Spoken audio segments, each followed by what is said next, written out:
Metode fraksinasi ini saya dapatkan atau bersumber dari jurnal Farmasi Udayana yang telah tersintat 3. Di dalam jurnal ini dikatakan bahwasannya metode fraksinasi bisa menggunakan ekstraksi cair-cair. Nah, ekstraksi cair-cair itu sendiri itu cara kerjanya nantinya juga menggunakan pelarut yang tidak saling bercampur. Di sini dicontohkan metode ekstraksi cair-cair yaitu pada ekstrak daun binahong, yang mana di jurnal dia ingin melihat potensi flavonoid dari daun binahong dengan metode fraksinasi, yaitu metode ekstraksi cair-cair. Nah, ini fraksinasi dengan ekstraksi cair-cair. Nah, ini merupakan cara kerja yang dari jurnal yang telah dipersingkat, yang mana kan tadi fraksinasi itu dia dilakukan dari hasil ekstrak. Jadi ekstraksi daun binahong ini dia itu dilarutkan dalam air di dalam corong pisah. Nah, setelah homogen dimasukkan pelarut N-heksan ke dalam corong pisah yang lalu digojok hingga homogen. Setelah itu nantinya akan terbentuk 2 lapisan, yang mana air ini nanti akan berada di lapisan paling bawah karena massa jenisnya yang besar dari N-heksan. Lalu kita keluarkan masing-masing lapisannya, fraksi air kita masukkan ke dalam beker gelas juga N-heksan.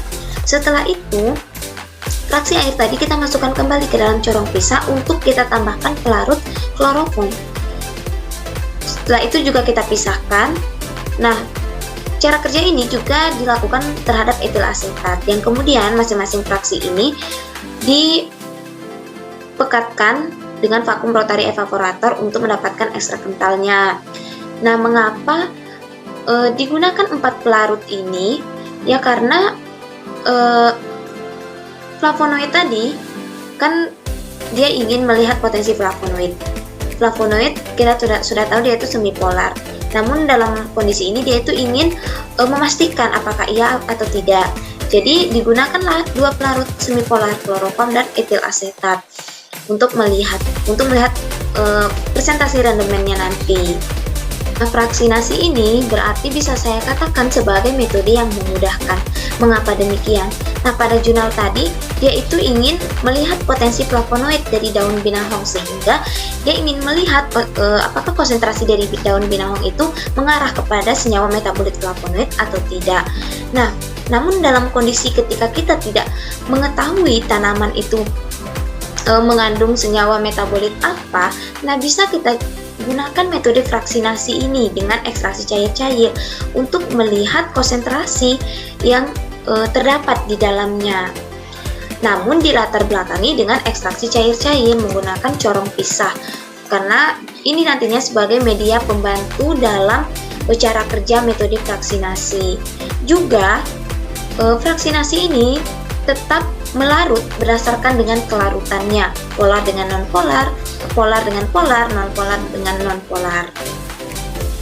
Nah, lalu berdasarkan hasil fraksinasi tadi yang telah dilakukan dengan 4 pelarut, didapatkan beberapa hasil rendemennya.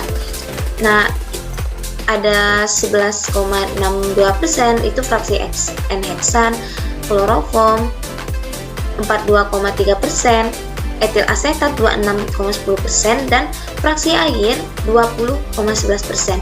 Sehingga dari rendemen ini itu diperoleh ternyata fraksi yang terbanyak adalah klorofom dan etil asetat. Pelarut ini merupakan pelarut semipolar. Nah, ternyata rendemen yang banyak pada pelarut semipolar. Sedangkan tadi pada jurnal yang ditampilkan, dia ingin melihat potensi flavonoid dari daun binahong. Flavonoid kan dia bersifat semipolar.